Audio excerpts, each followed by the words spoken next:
Now student हम देखने वाले हैं electrostatic potential energy you. Okay, कि ये क्या होता है, इसका क्या कॉन्सेप्ट है। ओके, तो actually it is the amount of work done, by external agent in bringing each charge from infinity to present configuration without any change in its kinetic energy. What does it mean? Suppose it is infinity, from here we have to bring a charge from this infinity to this configuration. Okay, तो यहाँ से यहाँ तक लाने में, इस point तक लाने में जो एक्सटर्नल एजेंट से, मतलब ये जो वर्क जो डन हो रहा है ना, ये किसी आउटसाइड सोर्स से हो रहा है, एक्सटर्नल एजेंट से हो रहा है। तो ये जो वर्क डन है, it is called electric potential energy.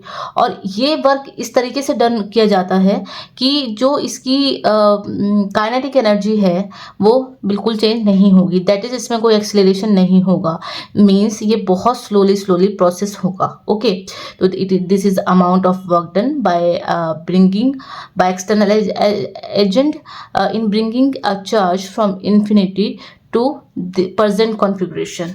Okay, तो ये चार्जेस पहले यहाँ पर थे Q1 एंड Q2। हमने किसी तरीके से इन चार्जेस को यहाँ से लाए हल्के हल्के, बहुत स्लोली, और इसको इस तरह का कॉन्फ़िगरेशन बना दिया।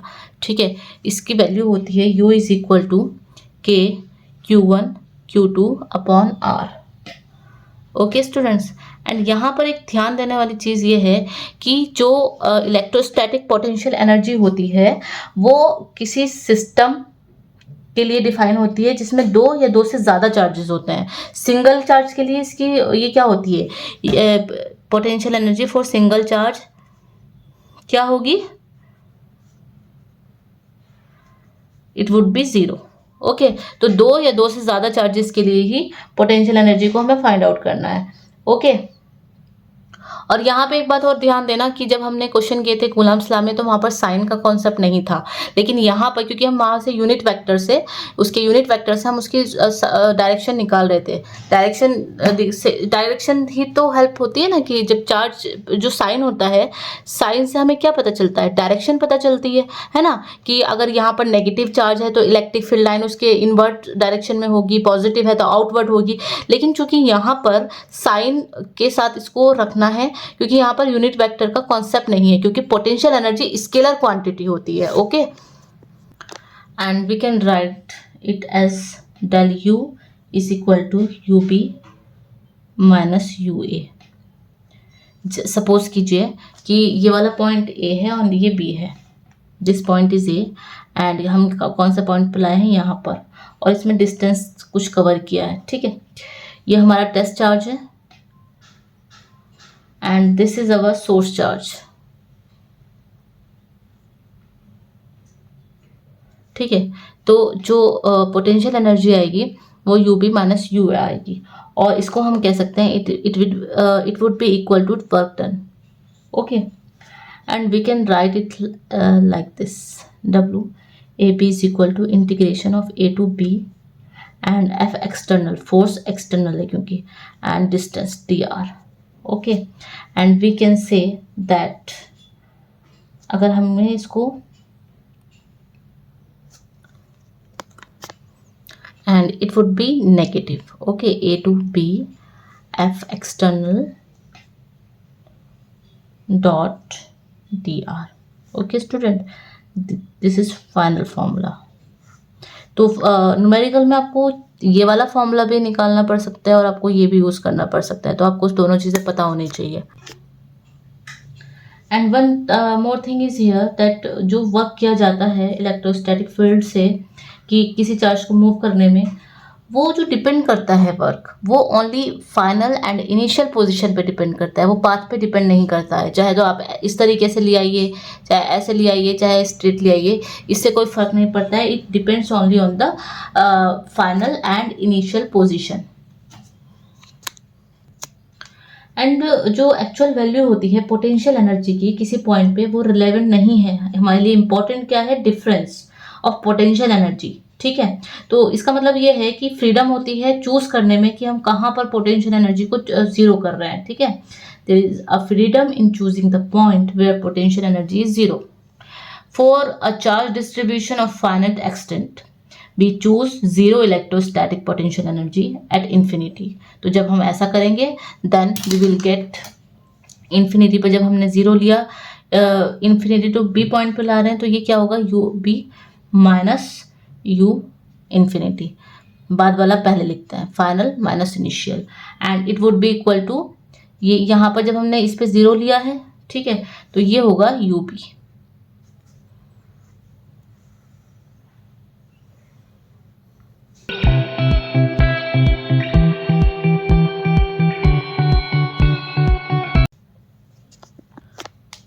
Okay students, now we will understand the concept of electrostatic potential. In above case we have studied about electrostatic potential energy, and here is electrostatic potential, and we define it by V. Okay, and electric potential difference between 2 points B and A. Suppose these are two points, this is B and this is A. In an electrostatic field, as the amount of work done in carrying unit positive test charge without acceleration from A to B. From here, unit positive charge. It is unit positive charge without acceleration from A to B. Okay, it is work done. Okay, it looks somewhat similar to above case, and we will see the difference here. Okay, there is some differences. And the electrostatic force of field along any path between the 2 points, any path, it does not depend on the path, it depends on only final and initial position. Okay, so electrostatic potential V is defined as work done, as the amount of work done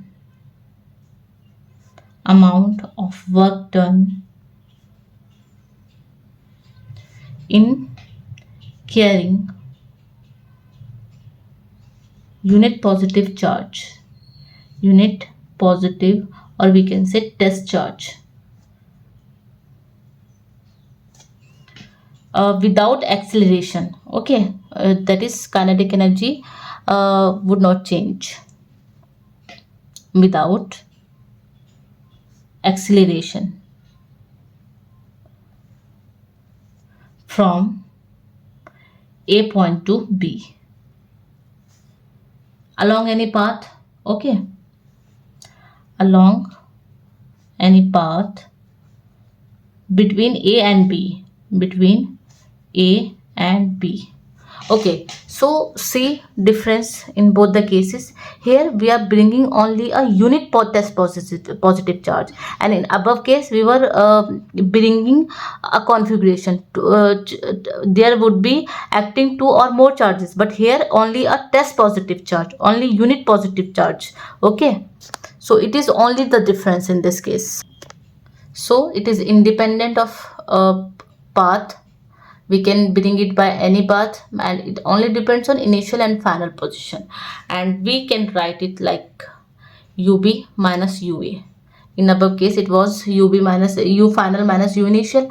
Okay, बस यहाँ पर आपने क्या करना है, it is for unit positive charge, okay, upon Q, and we can say W AB work done in bringing unit positive charge, or we can say VB minus VA, or we can say del V. Okay, so it is the main basic difference. And इसकी SI unit होती है electrostatic potential की, वो volt होती है. Okay, and जो basic formula हम लिख सकते हैं VB is equal to W infinity to B upon Q. This is basic formula. So now we can define in very easy words, that is electrostatic potential at any point in a region of electrostatic field is the minimum work done in carrying a unit positive charge without acceleration from infinity to that point, and it is obviously is a scalar quantity. जब हम इसमें sign put करेंगे, जब हम इसमें charges रखेंगे तो वो विद साइन रखने हैं. Now student, we have to understand what is the meaning of electrostatic forces are conservative in nature. So what does it mean conservative? Conservative basically इसका मतलब होता है कि जो आपका वर्क है या जो भी फील्ड है, फोर्सेस हो की बात हो रही है, जिस चीज़ की भी बात हो रही है, वो डिपेंड नहीं करता है पाथ पे। ओके, या अगर कोई क्लोज पाथ है तो उसमें अगर वर्क किया गया है तो वो वर्क डन जो होगा जीरो के इक्वल होगा। ठीक है, तो इसको हम कैसे देखेंगे? हम इसे देखेंगे कि अगर सपोज कीजिए ये दो पॉइंट है ए एंड बी। ठीक है, तो हम इस पॉइंट को, तो सपोज कीजिए कि हमने इस पास से चलना, इस पॉइंट से चलना स्टार्ट किया है। ओके, हमने इस डायरेक्शन में गया और फिर हम इस तरीके से यहाँ से वापस आ गए। ओके, तो ये क्लोज्ड लूप बन गया। ओके, तो now to prove that electrostatic forces are conservative in nature, we show that work done in moving a unit positive test charge over a close path in an electric field is zero. ठीक है, तो ये चीज़ हमें prove करनी होगी। ठीक है, तो हम इसमें डेरिवेशन करेंगे और उसमें जो वर्क डन आना चाहिए वो जीरो के इक्वल आना चाहिए। ठीक है, तो अभी हम इसको डेरिवेट करके नहीं दिखा रहे हैं क्योंकि हमें इस वक्त जो है ना रिजल्ट ज़्यादा इंपॉर्टेंट है, इसका ध्यान देना है कि ये एक्चुअली होता क्या है। ओके, तो इस रिजल्ट को हम कैसे लिख सकते हैं? इस रिजल्ट को हम लिख सकते हैं कि along closed loop E dot dl is equal to zero. जहां पर ये वाली टर्म यूज हो गई है ना, E dot D L is equal to zero along close path, वहां पर आप कहेंगे कि electrostatic field is a conservative field and electrostatic forces are conservative forces in nature. ये किसी भी चीज के लिए बात हो सकती है। तो अभी हमने इलेक्ट्रिक फील्ड के लिए बात करी है, तो E dot D L is equal to zero. That is, line integral of electric field over a closed path in the electric field is always zero. Okay. Now we come to the electric potential due to a point charge or electrostatic potential due to a point charge. Suppose we have to calculate electrostatic potential at any point P due to a single point charge plus Q at O, where OP is equal to R. Okay, and we know that electrostatic potential at point P is the amount of work done in carrying a unit positive charge from infinity to point P. Okay, and as we know that work done is independent of the path, we can choose any convenient path along the radial direction, along this radial direction without acceleration. Okay, and now suppose at some point A where OA is equal to x, we have to suppose a point A and distance from O to this point is x. Okay, and जो यहाँ पर force होगा, तो electrostatic force on unit positive charge जो हमारा आएगा वो आएगा E is equal to 1 upon 4 pi epsilon naught and 1 upon x square. Okay, क्योंकि अभी हम इसको यहाँ से डायरेक्ट डिस्टेंस नहीं ले रहे हैं, हम थोड़ा छोटा डिस्टेंस लेते हैं। पहले यहाँ से यहाँ तक का ले लेते हैं। ठीक है, पॉइंट ए पे अभी हम देख रहे हैं। ओके, तो यहाँ पे करने के लिए इसकी जो डायरेक्शन होगी वो ओ ए के अलॉन्ग होगी। जो इलेक्ट्रिक फील्ड है उसकी डायरेक्शन क्या होगी? अवे होगी, तो इसकी डायरेक्शन होगी in O A direction. Okay, and small amount of work done in moving unit positive charge from A to B. अब हमने सपोज किया कि हमने इस चार्ज को मूव किया है फ्रॉम ए टू बी, और इसे मूव करने में हमारा थोड़ा सा काम करना पड़ रहा है, हमें थोड़ा वर्क करना पड़ रहा है। तो जो डिस्टेंस कितना है यहाँ से यहाँ तक, it is dx. Okay, and जो अमाउंट ऑफ वर्क होगा क्योंकि वेरी स्मॉल है, dw is equal to E dot dx. Okay, and as we know that here AB is equal to dx and it would be equal to E dx cos theta. And what is the value theta here? What is the angle between E and dx? E is in direction and dx is in direction. So that theta would be 180 degree. So जब हम यहाँ पर cos 180 की value होती है -1 E dx। तो ये dw की वैल्यू निकल के आई है e dx। अच्छा, यहाँ पर हमने 1 क्यों रखा है q की जगह, क्योंकि वो यूनिट पॉजिटिव चार्ज, इसलिए हमने यहाँ पर 1 लिखा है। ओके, अभी हमें क्या करना है, इसको सिंपली इंटीग्रेट करना होगा। w इज इक्वल टू, अभी तो हमने यहाँ से यहाँ तक का निकाला है w, है ना, dw, लेकिन हमें अगर इन्फिनिटी से p तक निकालना है तो हम इसकी लिमिट क्या रखेंगे, infinity to at distance r and it would be e dx। Okay, and when we will put the value of e infinity to r minus 1 upon 4 pi epsilon naught and x square and dx, and it would be equal to what, minus q upon 4 pi epsilon naught integration x minus 2 and dx। and suppose हमने यहाँ per unit positive charge को 1 ना रख के हमने इसको q ही रख लिया है, क्योंकि आपकी जो डेरिवेशन हम अभी डिराइव कर रहे हैं, है ना, क्वेश्चन में आपको q गिवन हो सकता है, तो वहाँ पर थोड़ा सा कंफ्यूजन क्रिएट हो सकता है। So now we are putting the value of q as it is. Okay, and it would be equal to what, it would be equal to minus q upon 4 pi epsilon naught and integration of x minus 2 would be 1 upon x and limit is infinity to r। Okay, तो यहाँ पर हम इसको ऐसे solve कर सकते हैं, minus Q upon 4 pi epsilon naught 1 upon R, पहले अपर लिमिट रखते हैं देन लोअर लिमिट रखते हैं, 1 upon infinity is equal to 0, then it would be equal to w is equal to 1 upon 4 pi epsilon naught and q upon r। It is work done in moving a unit positive charge from infinity to point P, where we were find out the value of electrostatic potential। Okay, तो यहाँ से हम इसको क्या नाम दे देते हैं, इसको क्या देते हैं V, क्योंकि क्या होता है electrostatic potential, it is equal to work done. Work done की वैल्यू हमने निकाली तो हमने इसको इलेक्ट्रोस्टैटिक पोटेंशियल का नाम दे दिया। ओके, एंड यहाँ पर एक कंडीशन देखिए कि अगर Q पॉजिटिव है तो इलेक्ट्रोस्टैटिक पोटेंशियल भी पॉजिटिव होगा, ठीक है, और अगर Q नेगेटिव है तो इलेक्ट्रोस्टैटिक पोटेंशियल भी नेगेटिव होगा। ओके स्टूडेंट्स, अच्छा यहाँ पर एक कंडीशन देखिए, ये V is equal to 1 upon 4 pi epsilon naught and Q upon R है। अगर हम R को इन्फिनिटी रख दें तो 1 अपॉन इन्फिनिटी 0 होता है, तो V बराबर क्या होगा, 0 होगा। तो at infinity distance the electrostatic potential would be 0। अच्छा, इस फॉर्मूले से हम और क्या क्या ऑब्जर्व कर सकते हैं, हम ऑब्जर्व कर सकते हैं कि अगर R इक्वल है, क्योंकि जो V है वो इन्वर्सली प्रोपोर्शनल है R के, अगर R इक्वल है तो इलेक्ट्रोस्टैटिक पोटेंशियल भी क्या होगा, सेम होगा। तो इससे हम कह सकते हैं कि electrostatic potential due to a single charge is spherically symmetric. Okay, क्योंकि ये डिपेंड कर रहा है R पे, inversely proportional to R। Okay, and हमें पता है ये तो प्रोपोर्शनल होता है 1 अपॉन आर के, ठीक है। B electrostatic potential is inversely proportional to R and electrostatic field E is inversely proportional to R square.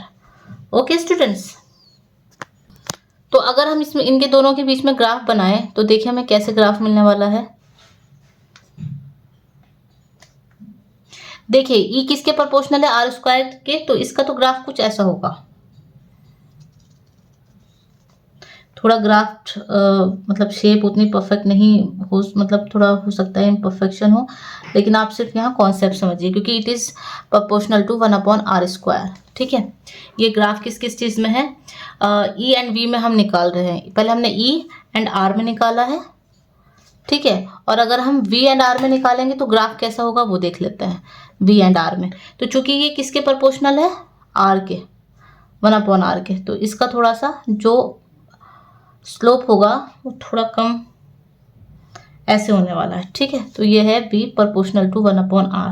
तो ये आपके एमसीक्यूज नीट के एग्जाम में इस तरह के क्वेश्चन अक्सर पूछे जाते हैं। तो यहाँ से हमने एक कंक्लूजन निकाला है कि v proportional to 1 upon R and E proportional to 1 upon r square and F is also proportional to 1 upon r square. तो ये चीज़ बहुत important है, you have to remember this. Okay, now we have to calculate potential at a point due to group of electric charges. Okay, suppose there are number of point charges q1, q2 and q3, q4 and q5, and we have to calculate electric potential here, that is point P. Okay, so first of all we will calculate the potential individually, okay, by different charges. So v1 is equal to 1 upon we can write it like K. Okay, क्योंकि के बराबर क्या होता है, K is equal to 1 upon 4 pi epsilon naught. तो ताकि हमें थोड़ा सा इजी हो जाए तो हम इसको के लिख लेते हैं. Okay, and K and due to q1 and distance of q1 from p is r1. Okay, and this is r2, q3 r3, r4 and r5. तो इसका डिस्टेंस क्या हुआ, r1. ठीक है, यहाँ पर हम इसको यूनिट वेक्टर वगैरह रखने की ज़रूरत नहीं है क्योंकि it is a scalar quantity. Okay, and due to q2 के into q2 upon r2. Okay, and इसी तरह लाइकवाइज भी हम and so on vn is equal to k qn upon rn. Okay, now using principle of superposition.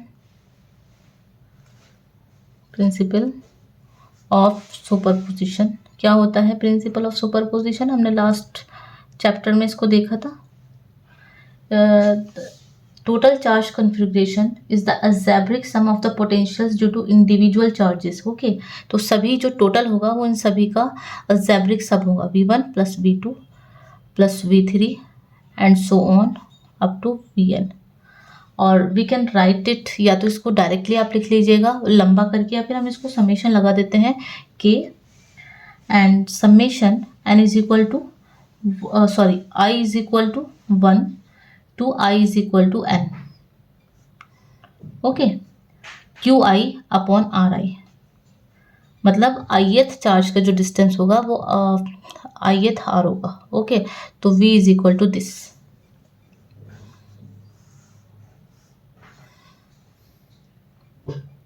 अच्छा, अगर position vector दे दिए जाएं charges के, सपोज कीजिए r1, r2 and rn are position vectors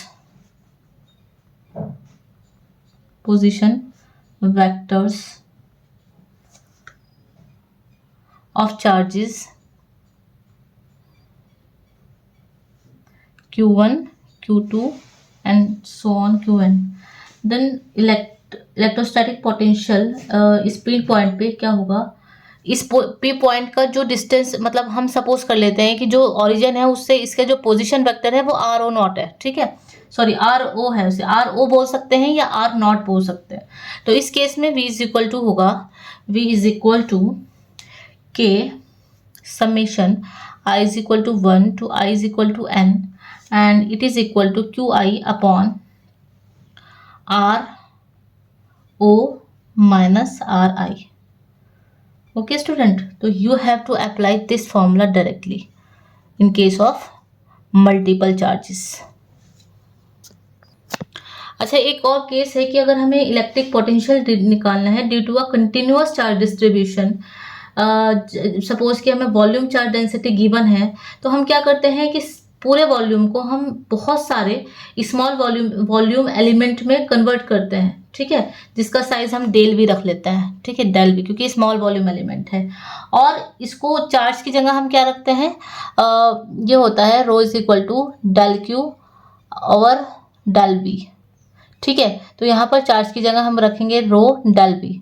तो इसको हम यहाँ पर वैल्यू पुट करके हम वॉल्यूम एलिमेंट के लिए इसको फिर पूरा निकालने के लिए क्या करेंगे, इंटीग्रेट कर देंगे. ओके स्टूडेंट, तो आपको कभी भी अगर ऐसा कुछ क्वेश्चन न्यूमेरिकल में पूछा जाए तो आपको only you have to put the value of Q I, you have to replace only value of Q. Okay okay, now move to the next topic. So the name of the topic is equipotential surfaces. Okay, we will understand the concept of equipotential surfaces. Actually ये वो surfaces होती हैं जिनके हर point पे इन surfaces के हर point पे जो electric potential होता है वो सेम होता है, ठीक है। तो फर्स्ट पॉइंट इसका होगा that surfaces at every point of which the electric potential is the same.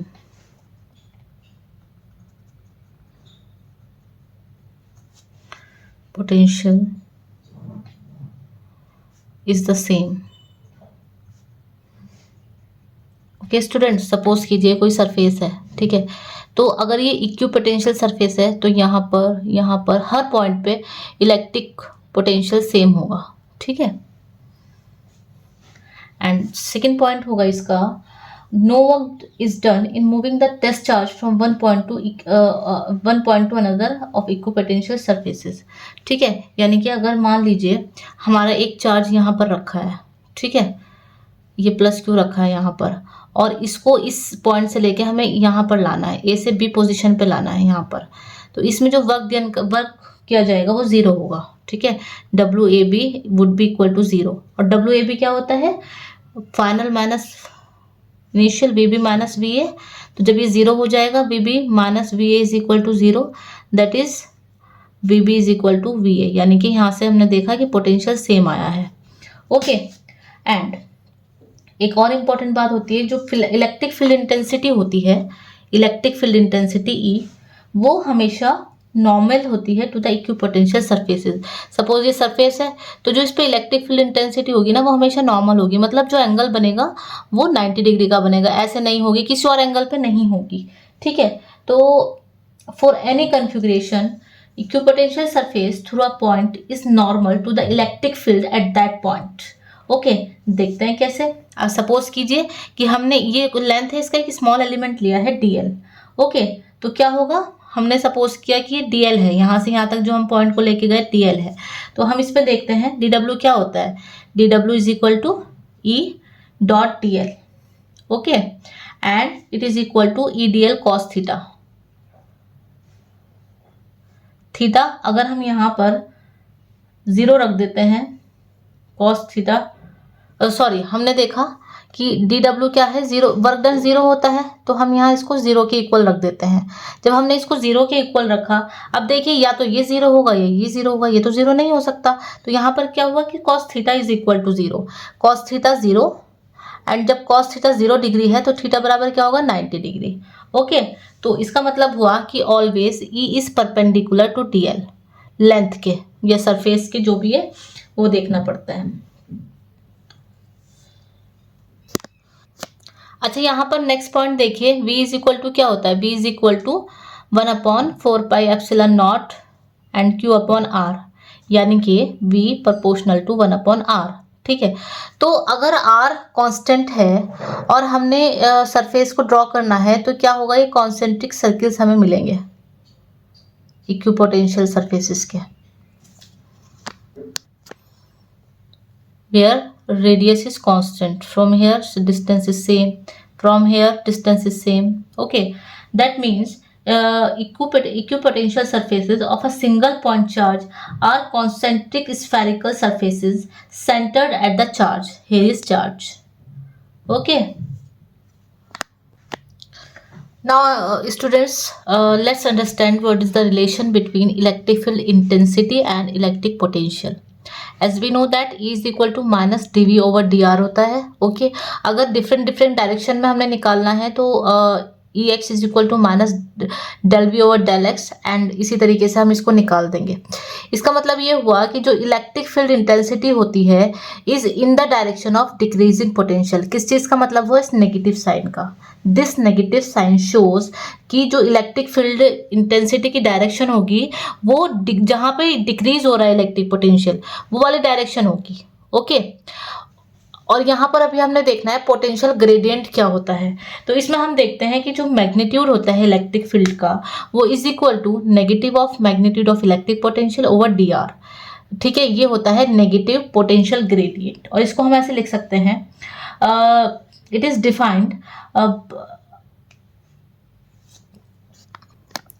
Actually देखिए यहाँ पर क्या है, ये is equal to negative rate of change of del V over D R, ठीक है। तो इसका मतलब हुआ कि the magnitude of electric field is given by change in magnitude of potential per unit displacement, ठीक है। डिस्प्लेसमेंट है किसके नॉर्मल है, normal to the equipotential surfaces, okay, and this is called potential gradient. अच्छा, यहाँ पर एक बात नोट करने वाली है कि जहाँ पर स्ट्रॉन्ग इलेक्ट्रिक फील्ड होती है वहाँ पर इक्विपोटेंशियल सरफेसेस एक दूसरे के बिल्कुल पास होती है, ठीक है। जैसे कि ये है इक्विपोटेंशियल सरफेसेस है, बिल्कुल पास पास होगी। तो यहाँ से हम ये कंक्लूजन निकालते हैं कि यहाँ पर जो इलेक्ट्रिक फील्ड है वो स्ट्रॉन्ग है, स्ट्रॉन्ग इलेक्ट्रिक फील्ड्स, ठीक है। और अगर दूर दूर है, मान लो ऐसे है, तो यहाँ पर क्या है, वीक इलेक्ट्रिक फील्ड है, ओके। ये आपके एमसीक्यूज में आपको पूछा जा सकता है इस टाइप के क्वेश्चंस। बस आप क्वेश्चन देखेंगे और आपको अंदाजा लग जाएगा कि इसमें कहाँ पर वीक है और कहाँ पर स्ट्रांग है। अच्छा, हमने देखा E is equal to what, minus dV over dr, और हमने देखा dr इज इक्वल टू, अगर हमने dr की टर्म में इसको निकालना है, dV ओवर E, और यहाँ से हम ये कंक्लूड कर रहे हैं dr proportional to 1/E। It means that when E is large, dr is small. That is, distance between equipotential surfaces is small. That is, equipotential surfaces are crowded. The reverse is also true. Okay, जहाँ पर E ज़्यादा होगा वहाँ पर dr कम होगा, ठीक है ना। तो अगर इस तरीके से हमने पूछा जाए तो हम फॉर्मूला बेस्ड ऐसे दिखा सकते हैं। Okay, and we also know that electric potential is a scalar quantity, but electric potential gradient is a vector, okay, and it is numerically equal to electric field intensity.